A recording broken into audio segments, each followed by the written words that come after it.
आज हम बात करेंगे प्रबंध मैनेजमेंट के सबसे इम्पॉर्टेंट टॉपिक प्रबंध के सिद्धांत पर। जैसा कि आप जानते हैं कि ये पूरा जो बुक है या ये पेपर जो है ये कहलाता ही प्रबंध के सिद्धांत है।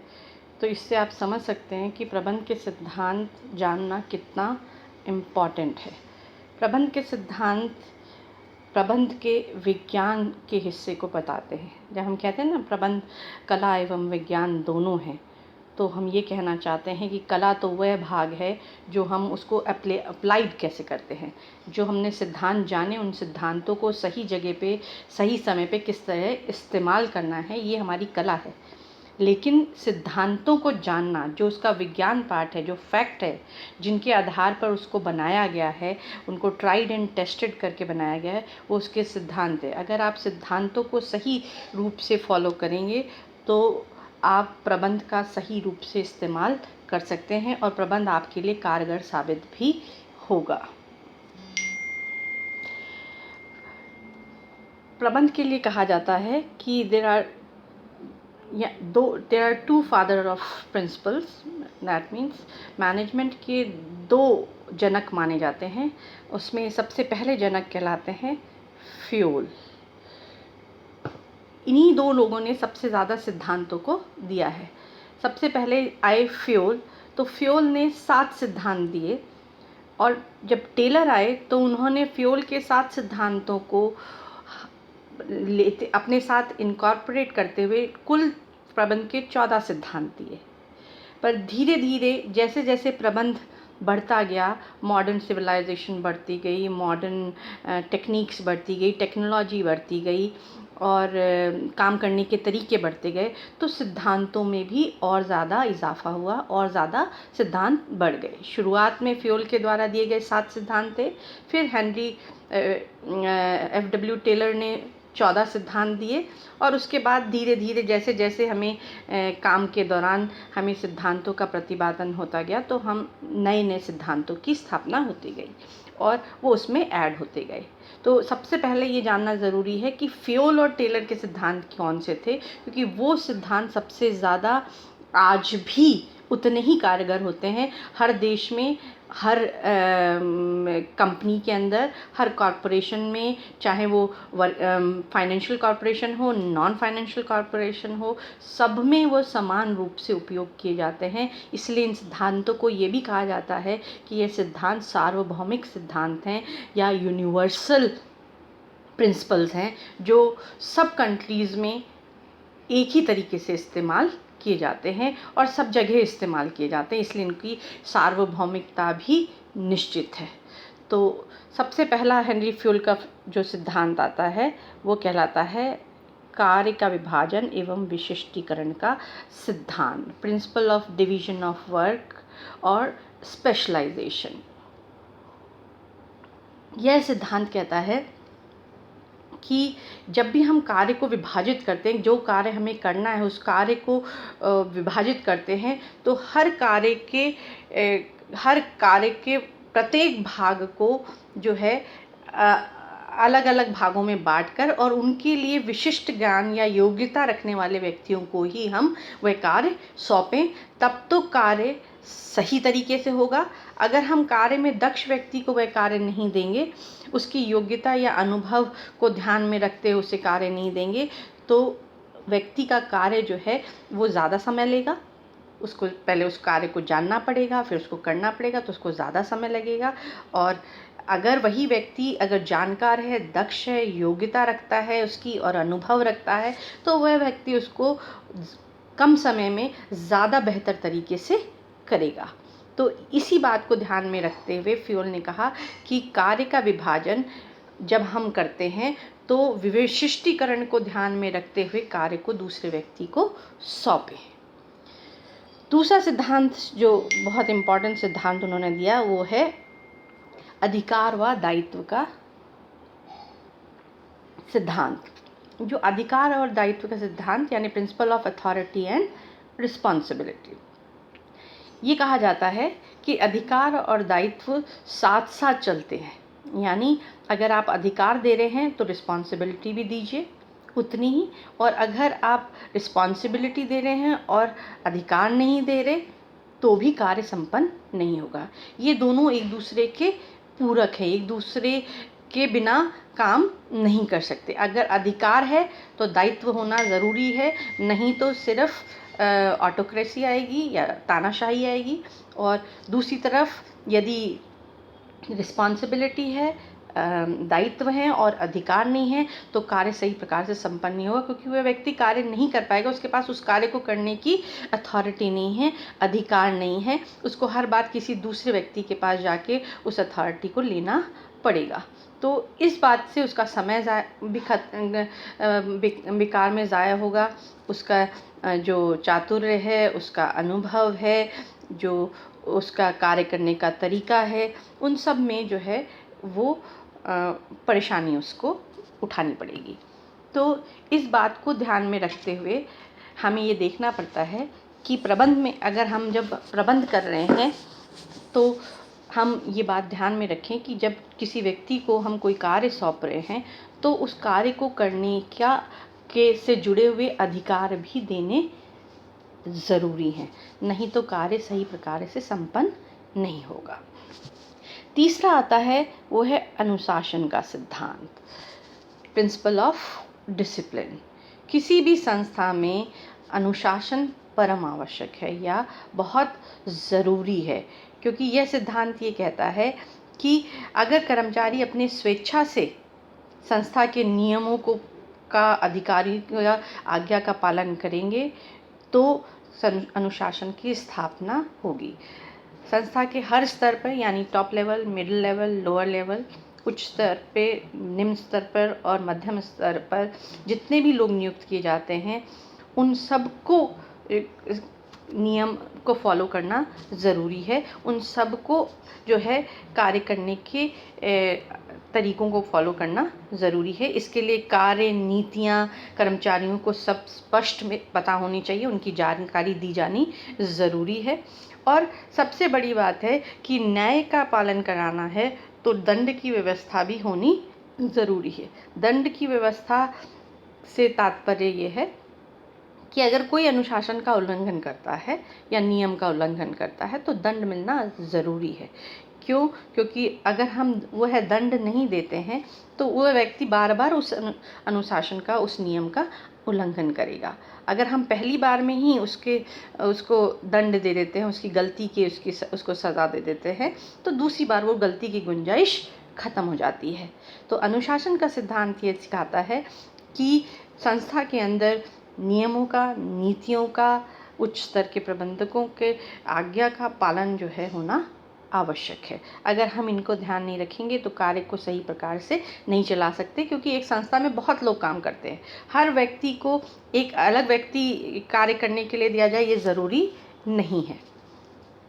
तो ये बात ध्यान में रखते हुए हमें ये अनुशासन का सिद्धांत लागू करना चाहिए। चौथा सिद्धांत आता है आदेश की एकता का सिद्धांत। आदेश की एकता का सिद्धांत ये कहता है कि एक व्यक्ति को आदेश देने वाला व्यक्ति एक समय में एक ही होना चाहिए, क्योंकि एक समय में अगर व्यक्ति को आदेश देने वाले लोग एक से अधिक होंगे तो उस व्यक्ति को यह तय करना मुश्किल हो जाएगा उसके लिए कि वो किसके आदेश की पालना करे और किसके आदेश की पालना ना करे। यानी एक समय में एक बॉस ही होना ज़रूरी है, दो बॉस होने नहीं चाहिए, नहीं तो व्यक्ति के लिए ये जानना मुश्किल हो जाएगा कि किस बॉस का ऑर्डर का पालन करे और किस बॉस के ऑर्डर का पालन ना करे। फिर आता है आपका पांचवा सिद्धांत। पांचवा सिद्धांत ये कहता है, पांचवा सिद्धांत जो है ये कहता है कि हम जो है किस प्रकार से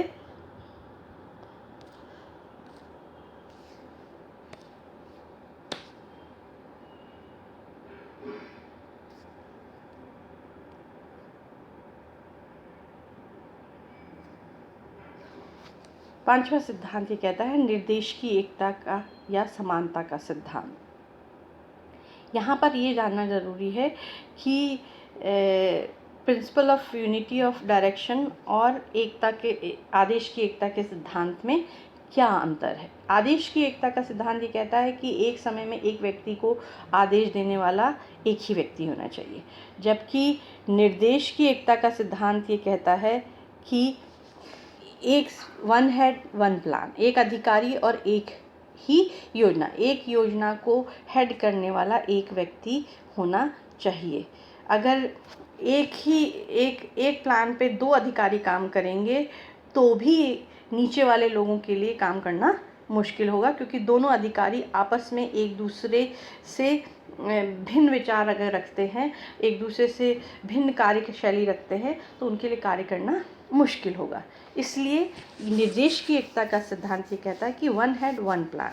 आदेश की एकता का सिद्धांत कहता है एक समय में एक व्यक्ति को आदेश देने वाला एक ही व्यक्ति होना चाहिए।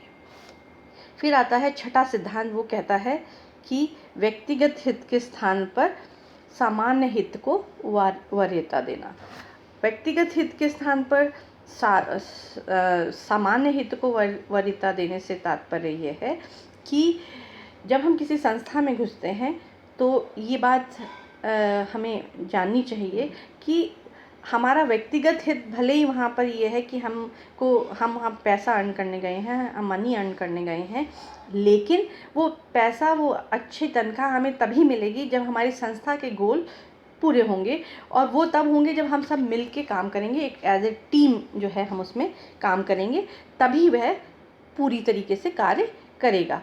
तो यहाँ पर हम पहले अपने हितों का, स्वयं के हितों का त्याग करके हम इस बात को ध्यान में रखेंगे कि संस्था के हितों की पूर्ति हो, क्योंकि संस्था के हित की पूर्ति होगी तभी व्यक्तिगत हितों की पूर्ति होगी।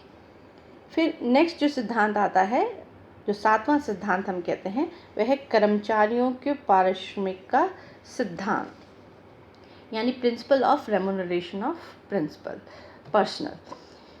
यहाँ पर ये कहा जाता है कि हर व्यक्ति को उसके कार्य के अनुसार उचित पारिश्रमिक मिलना ज़रूरी है, क्योंकि जो व्यक्ति भी कार्य करने आ रहा है संस्था में, वह एक ही दृष्टि से आ रहा है, वह वहाँ पर धन कमाने के लिए ही आ रहा है। वो जो परिश्रम कर रहा है धन कमाने के लिए कर रहा है, लेकिन यदि उसके परिश्रम के बदले में उसको उचित जो है पारिश्रमिक नहीं देंगे तो उसके मन में बेईमानी आएगी।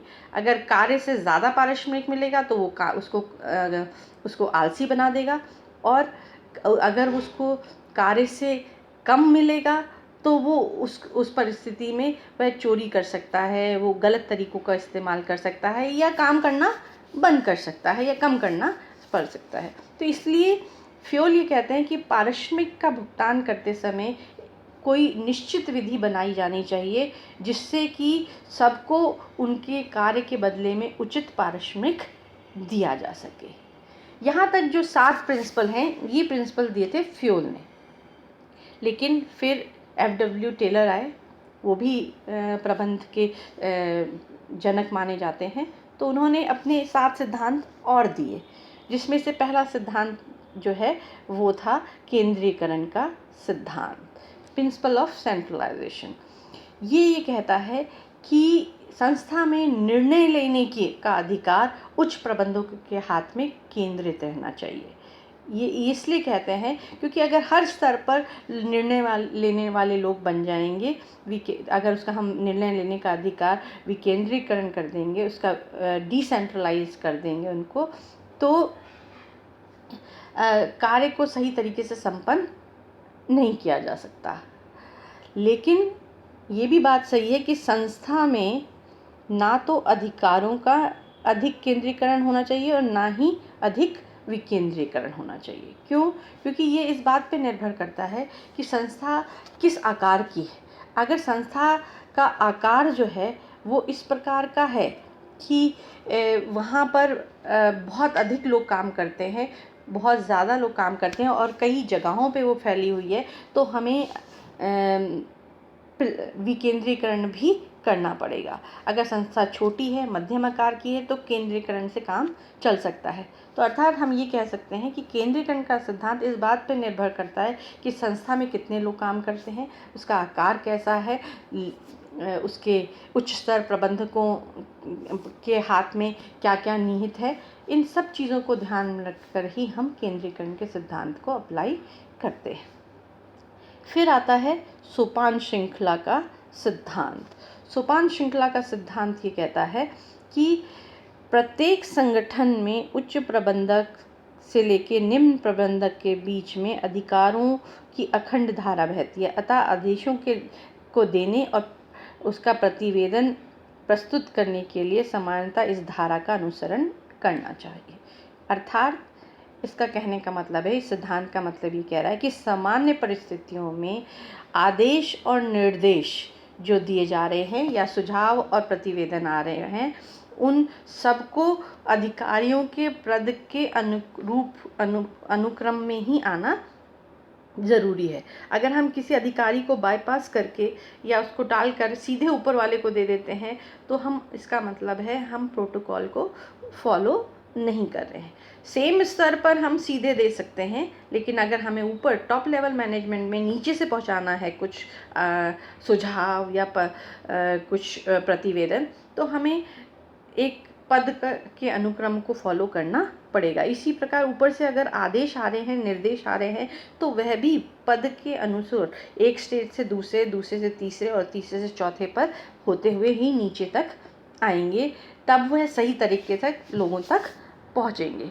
तो सोपान श्रृंखला का सिद्धांत ये कहता है कि जो भी संस्था में टॉप लेवल से लेके लोअर लेवल के मैनेजमेंट तक जितने भी लोग अलग अलग पदों पे काम करते हैं, तो उनके पदों के अनुसार, उनकी श्रृंखला के अनुसार ही आदेश, निर्देश या सुझाव एवं प्रतिवेदन प्रस्तुत किए जाने चाहिए। फिर आता है व्यवस्था का सिद्धांत। व्यवस्था का सिद्धांत ये कहता है, प्रिंसिपल ऑफ ऑर्डर, कि हर संस्था में हर वस्तु की और हर व्यक्ति की जगह निश्चित होनी चाहिए और हर वस्तु और हर व्यक्ति अपने निर्धारित स्थान पर पाया जाना आवश्यक है। अगर ऐसा नहीं होता है तो उसको ढूंढने में समय ज़ाया होता है और साथ ही साथ जो है लोग जो है अपना कार्य सही तरीके से नहीं करते हैं। जैसे ये बात आप घर में भी लागू कर सकते हैं। अगर आप घर में कोई चीज़ सही जगह पे नहीं रखते हैं और जब आपको वो चीज़ चाहिए होती है तो आप उसको ढूंढने में बहुत समय व्यर्थ करते हैं और रोज़ रोज़ यही प्रक्रिया होती है, तो आपका बहुत सारा समय, एनर्जी वेस्ट होती है। इसलिए अगर व्यवस्था के सिद्धांत को हम फॉलो करेंगे तो हर चीज़ जब कार्य समाप्त होता है उसको निर्दिष्ट स्थान पर पहुंचा दी जाए, सामग्री अपनी निर्दिष्ट स्थान पे है और जो लोग जहां काम करते हैं वे अपनी जगह पर पाए जाएं काम करते समय, तो कहीं पर भी समय बेकार व्यर्थ नहीं जाएगा। फिर आता है न्याय या निष्पक्षता का सिद्धांत। यह सिद्धांत ये कहता है कि एक जो है संस्था में काम करने वाले कर्मचारियों के सबके साथ उचित, निष्पक्ष, क्षमता एवं दयालुता का व्यवहार होना चाहिए, क्योंकि नियोक्ता और कर्मचारियों के बीच के संबंधों के लिए, अच्छे संबंधों के लिए ये बहुत ज़रूरी है कि जो टॉप लेवल मैनेजमेंट है और कर्मचारी जो हैं वो आपस में एक दूसरे की भाषा को समझें और वो ये जानते हों कि हम संस्था के लिए उतने ही इम्पॉर्टेंट हैं जितना कि कोई अन्य व्यक्ति इम्पॉर्टेंट है। किसी के साथ पक्षपात नहीं करना चाहिए। फिर आता है कार्यकाल में स्थायित्व का सिद्धांत। संस्था के लिए ये भी बहुत इम्पॉर्टेंट है। क्यों? क्योंकि कार्यकाल जो है, अगर एक व्यक्ति बार बार अपनी काम करने की जगह को छोड़ के दूसरी काम करने की जगह पे जाता है, तो उसको हर बार कार्य को सीखने के लिए समय लगाना पड़ता है और बार बार जो है कार्य सीखना पड़ता है और इससे उसकी कार्यकुशलता में वृद्धि नहीं होती, बल्कि उसको कई बार जो है इस बार बार के स्थानांतरण से जो है या बदलने से उसको उसके कार्य में रुकावट पैदा होती है। तो इसलिए एक जगह पे जब वो कार्य कर रहा है तो उसको उस जगह पे कार्य करने के लिए कुछ समय देना चाहिए ताकि वह अच्छे से उस कार्य में दक्ष हो जाए और उस कार्य को ज़्यादा बेहतर तरीके से करे। बार बार उसको एक जगह से दूसरी जगह नहीं हिलाना चाहिए जिससे कि वह एक कार्य में भी अच्छा ना हो सके। इसलिए कार्यकाल में स्थायित्व का होना बहुत ज़रूरी है। फिर आता है पहलपन का सिद्धांत, principle of initiative. Principle of initiative जो है या पहलपन का सिद्धांत जो है, ये कहता है कि प्रबंधक अपने अधीनस्थ कर्मचारियों को अपने कार्य को क्रियान्वित करने के लिए, जो उनको कार्य दिया गया है उसको कार्य को क्रियान्वित करने के लिए अपनी स्वयं की योजनाएं बनाने की स्वतंत्रता देनी ज़रूरी है। तभी उसका सृजनात्मक क्षमता का विकास होता है और अधीनस्थ जो है वह अपनी संस्था को क्या दे सकता है ये पता लग सकता है कि उस व्यक्ति में कितनी क्षमता है और वो संस्था के लिए कितना कामगर साबित हो सकता है। ये उसके इस बात से निर्भर करता है जब वह अपने कार्य करने के तरीकों को स्वयं निश्चित करता है। फिर आता है समूह भावना का सिद्धांत। समूह भावना का सिद्धांत ये कहता है कि कर्मचारियों के जो है आपस में जो है समूह में काम करना आना चाहिए। अकेले अकेले काम करना तो सबको आता है, अपना काम करना या अकेले किसी को काम करना है तो वह खुद कर सकता है। लेकिन जब हम किसी संस्था में काम करते हैं वहाँ पर एक साथ एक जना अकेला काम नहीं करता, उसमें एक साथ काम करने वाले बहुत सारे लोग हो सकते हैं, प्लस उच्च स्तर से लेकर निम्न स्तर तक बहुत सारे लोग काम करते हैं। तो इन सारे जगहों में ये जानना बहुत ज़रूरी है कि एक टीम स्पिरिट के होना बहुत ज़रूरी है। अगर टीम स्पिरिट के साथ वो लोग काम करते हैं तो संस्था की बेहतरी के लिए काम करेंगे, संस्था के गोल्स को आसानी से अचीव कर सकेंगे और उनके अंदर एकता की भावना होगी और एक दूसरे की सुख दुख, एक दूसरे के कार्य करने के शैलियों को वो समझ सकेंगे। ये 14 सिद्धांत जो हैं ये हेनरी फ्योल और टेलर के द्वारा दिए गए सिद्धांत सर्वमान्य सिद्धांत माने जाते हैं। यानी ये वह सिद्धांत हैं जो हर कंट्री में हर जगह यूनिवर्सल रूप से अप्लाई किए जाते हैं। किंतु जैसे जैसे संस्था के कार्य बढ़े, लोगों का कार्य करने का तरीका बढ़ा तो और बहुत से सिद्धांत जो है वो सामने आए और वह सिद्धांत हैं जो कि लोगों ने जो है धीरे धीरे कार्य करते समय उनको ईजाद किया। उसमें से कुछ सिद्धांत अभी हम डिस्कस करेंगे, जिसमें से पहला सिद्धांत आता है उद्देश्य का सिद्धांत। उद्देश्य का सिद्धांत ये कहता है कि बिना उद्देश्य के कोई भी कार्य नहीं किया जा सकता। प्रबंध करना है तो प्रबंध के लिए उद्देश्य का होना आवश्यक है। अगर हम गोल निश्चित नहीं करेंगे तो हम प्लानिंग कैसे करेंगे? अगर हम उद्देश्य निश्चित नहीं करेंगे तो हम प्लान किसके लिए करेंगे? इसलिए यह ज़रूरी है कि हम ये देखें कि जो हम प्लान कर रहे हैं, किसके लिए प्लान कर रहे हैं, वह लक्ष्य हमारा क्या है। फिर नेक्स्ट आता है नियोजन का सिद्धांत। नियोजन का सिद्धांत ये कहता है अगर उद्देश्य निश्चित है तो प्लान करना बहुत ज़रूरी है, क्योंकि किसी भी अच्छे प्रबंध के लिए नियोजन एक प्राथमिक आवश्यकता मानी जाती है। अगर आप प्रबंध अच्छा करना चाहते हैं तो आपकी प्लानिंग अच्छी होनी ज़रूरी है। निश्चित लक्ष्यों के आधार पर पूरी तरीके से अच्छे तरीके से प्लान करके ही हम अपने कार्य को अच्छा तरीके से कर सकते हैं। फिर आता है अपवाद का सिद्धांत। अपवाद का सिद्धांत यानी principle of exception. Principle of exception ये कहता है कि ये ज़रूरी नहीं है कि दैनिक कार्यों में, निर्णयों में हस्तक्षेप किया जाए। अधीनस्थ अधिकारी के कार्यों में उसको इतनी स्वतंत्रता देनी ज़रूरी है कि वह अपने कार्य को करने के लिए अपने स्वयं के निर्णय ले सके। लेकिन ऐसी परिस्थितियों में कोई भी दैनिक कार्यों में हस्तक्षेप ना करे। लेकिन अगर असामान्य एवं अपवादजनक परिस्थितियां होती हैं तो उस परिस्थिति में हस्तक्षेप करना आवश्यक हो जाता है, क्योंकि वह दैनिक कार्यों से अलग हैं।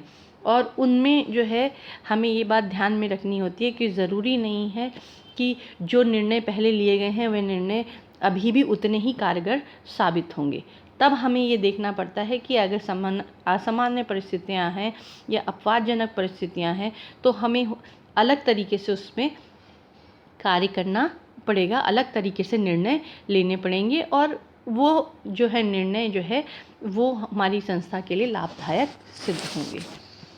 फिर एक और नया प्रिंसिपल है, वो कहलाता है नियंत्रण के विस्तार का सिद्धांत, principle of span of control. ये कहता है कि एक समय में एक अधिकारी कितने अधीनस्थों को आसानी से नियंत्रित कर सकता है, इस बात को जानना बहुत ज़रूरी है। आदर्श संख्या देखी जाए तो हम कहते हैं कि कोई भी अधिकारी प्रत्यक्ष रूप से 5 या अधिक से अधिक 6 अधीनस्थों को जो है वह निरीक्षण या नियंत्रित कर सकता है। आदर्श रूप से कहा जाए तो संख्या 4 भी हो सकती है, लेकिन इससे ज़्यादा लोग जो हो जाते हैं अगर संस्था के अंदर एक समय में नियंत्रित करने हैं तो नियंत्रण आसान नहीं होता, वह कठिन हो जाता है और उस परिस्थिति में बार बार जो है हमें जो है कार्य करने के लिए जो है नए नए तरीके अपनाने पड़ते हैं। फिर आता है संतुलन का सिद्धांत। संतुलन का सिद्धांत क्या कहता है कि हर विभाग के में कार्य करने वाले लोग, संगठन में कई सारे विभाग हैं तो हर संगठन के अंदर हर विभाग की कार्यकुशलता बनी रहे, इसके लिए हर विभाग के बीच में एक प्रॉपर संतुलन या बैलेंस होना बहुत ज़रूरी है, तब कार्य जो है वो सही तरीके से होगा। फिर आता है प्रमापीकरण का सिद्धांत। प्रमापीकरण का सिद्धांत ये कहता है प्रिंसिपल ऑफ स्टैंडर्डाइजेशन। ये कहता है कि हर चीज़ का स्टैंडर्ड पहले से निश्चित होना ज़रूरी है, क्योंकि अगर हम कार्यप्रणाली, सामग्री, उपकरण, उत्पादन की मात्रा, इन सब में प्रमापीकरण करना बहुत ज़रूरी है और इससे वस्तुओं की लागत में कमी आती है, उसकी किस्म में सुधार होता है और प्रतिस्पर्धा में भी सुधार होता है। फिर आता है मानवीय संबंधों का सिद्धांत। मानवीय संबंधों का सिद्धांत कहता है कि उद्योगों का अस्तित्व मानवीय संबंधों पर निर्भर करता है। क्यों मानवीय संबंधों पर निर्भर करता है? क्योंकि हर व्यक्ति जो कार्य करने आता है, कम संस्था में कार्य करने आता है, तो वह वहाँ पर अपने जीवन का 1/3 समय व्यतीत करता है। अगर वो जहाँ पर 1/3 समय व्यतीत करता है तो वहाँ पर एक दूसरे से सामाजिक एवं मानसिक संबंधों का भी जुड़ाव पैदा होता है और ये जुड़ाव जो होता है ये लोगों में आपस में मानवीय संबंधों को स्थापित करता है और मानवीय संबंध होते हैं तभी हम किसी प्रकार से टीम में काम कर सकते हैं, एक दूसरे के साथ मिलजुल कर काम कर सकते हैं। फिर आता है समन्वय का सिद्धांत। समन्वय का सिद्धांत ये कहता है कि संस्था क्या प्रबंध जो है कि आत्मा या प्रबंध का सार जो है वो समन्वय होता है। ये इसको एसेंस ऑफ मैनेजमेंट कहा जाता है। अगर उद्देश्यों में, प्लानिंग में, कार्य करने वाले लोगों में आपस में समन्वय होगा तभी जो लक्ष्य हमने निर्धारित किया है, जो गोल हमने निर्धारित किया है, हम उसको आसानी से प्राप्त कर पाएंगे, अन्यथा हम उसको आसानी से प्राप्त नहीं कर पाएंगे। फिर आता है अभिप्रेरणा का सिद्धांत, principle of motivation. Principle of motivation क्या कहता है कि हमें अलग अलग इंसेंटिव तरीक़ों से अपने नीचे काम करने वाले कर्मचारियों को जो है अभिप्रेरित करते रहना चाहिए कि वह जो कार्य कर रहे हैं उससे बेहतर कार्य कैसे कर सकते हैं। ये हमें उनको बार बार जो है अभिप्रेरित करके सिखाना पड़ता है और जितने ज़्यादा अच्छी अभिप्रेरणा मिलेगी उनको, चाहे वो वित्तीय है या अवित्तीय तरीके हैं, उन सब तरीक़ों से हम अभिप्रेरित कर सकते हैं और उनको एक ज़्यादा बेहतर कार्य करने के लिए हम मोटिवेट कर सकते हैं।